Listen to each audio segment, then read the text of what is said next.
Good morning, everybody.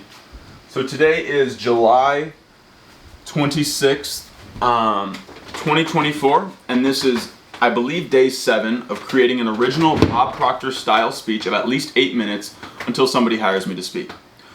So, as I will state at the beginning of every one of these videos, no AI was used in the production of this video in any way. This is purely the product of my creative imagination through my studies. So let's get into it. Good morning, everyone. I hope you're ready to relax with me today. I want us all to take just 30 seconds here. Alright? I'm going to do it with you. We're going to take a couple of deep breaths and relax. This will prepare our minds for the information to come.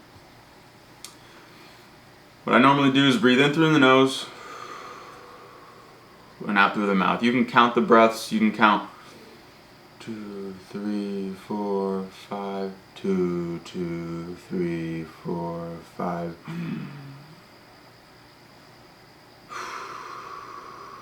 Make it 10. See what the balance of air is through your nostrils. This is an Ayurvedic technique. We're looking for balance in everything, folks.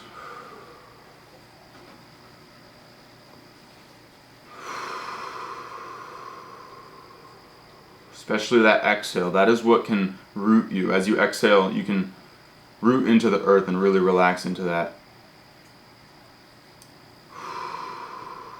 One more.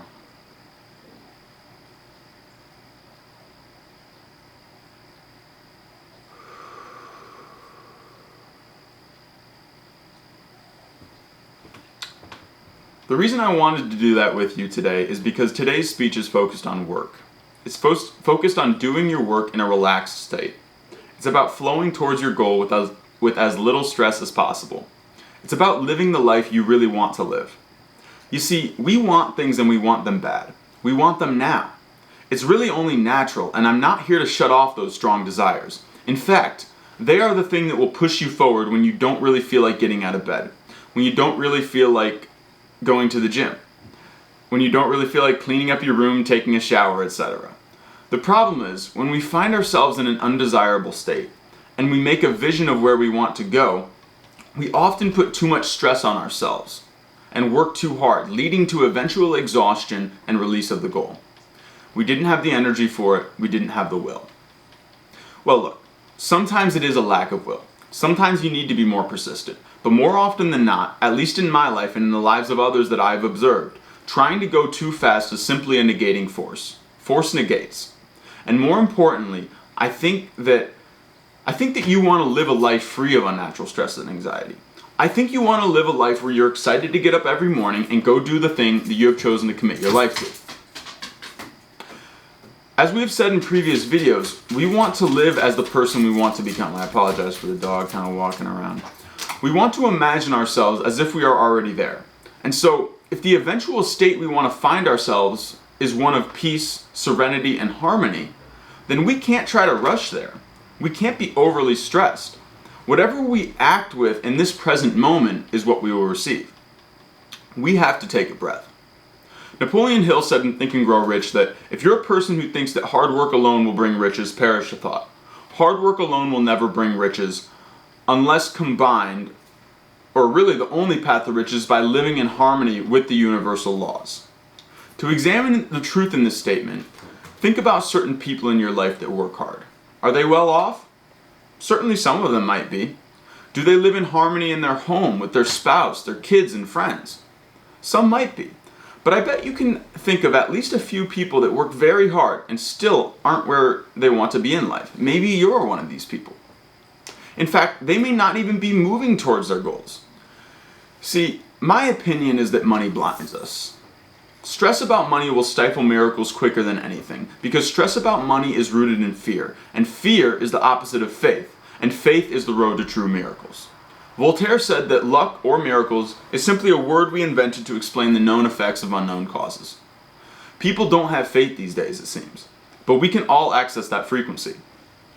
So when a person really starts to apply these laws and see the magic of them, people will look at them as if they have something special, as if they are lucky, And in addition, people will often look at them as having something that they themselves cannot acquire within, since we've been trained to think of luck as random rather than the known effect of unknown causes.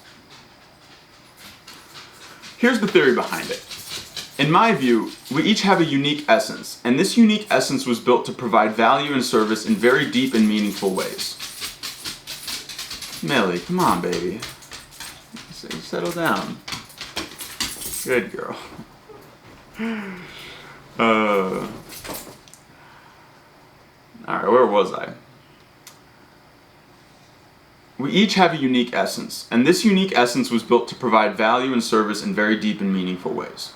When you can take a breath and relax into that essence, and persistently commit to discovering it in greater and greater depth, you will be finding a way to provide service in a unique way.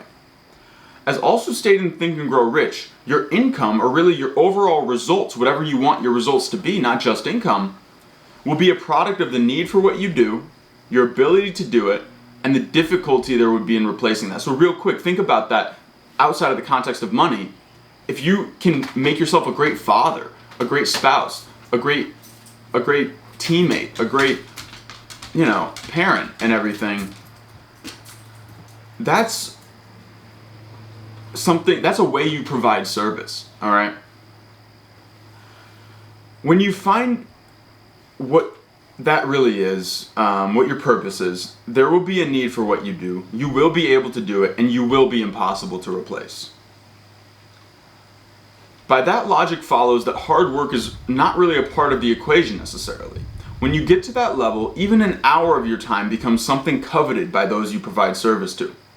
And again, the thing that will allow you to see and step into that purpose is a state of relaxation, of flow. Because that thing is something creative. It is something that is waiting to be expressed in a big way, in your way. And again, that state is only accessible through faith, through an honest application of the higher faculties of the mind, not through hard work alone.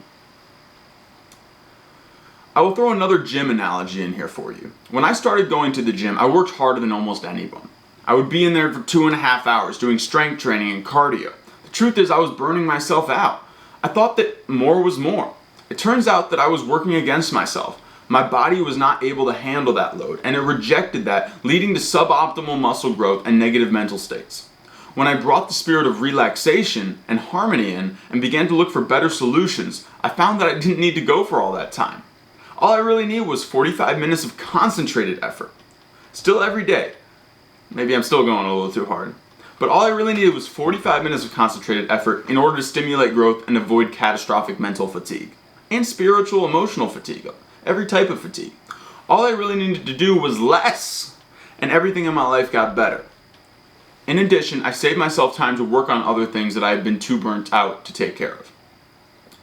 Relating this to our situation, we want to study, we want to live, we want to go out and get what we desire. However, that doesn't mean that we need to overexert ourselves either mentally, spiritually, or physically. Overexertion in any of these areas can lead to fatigue, which can lead to giving up.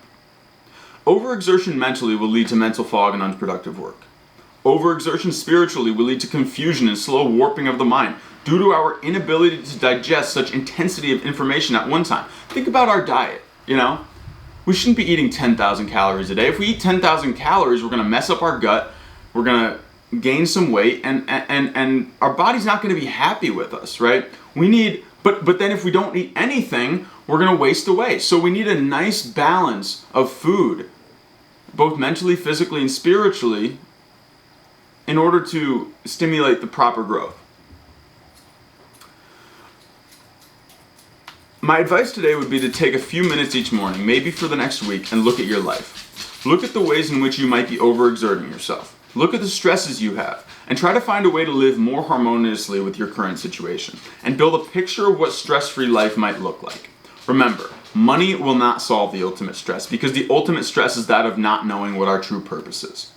Once you decide upon that and relax into that, you will become freed from these negative emotions, and you will flow sweetly towards your goal. Alright? So, just as a conclusion to this video, I'm going on vacation this next week. I'm still going to be posting an 8-minute video every day, but it's going to have to be not in a suit, and it's going to be on my phone. Not because I won't have my camera, but because I won't have the Wi-Fi capabilities to upload such high quality images. So that's that. Just wanted to quickly mention that. But yeah, so I'm excited for that. Stay tuned. I hope you enjoyed today, and I will catch you in the next one. Peace.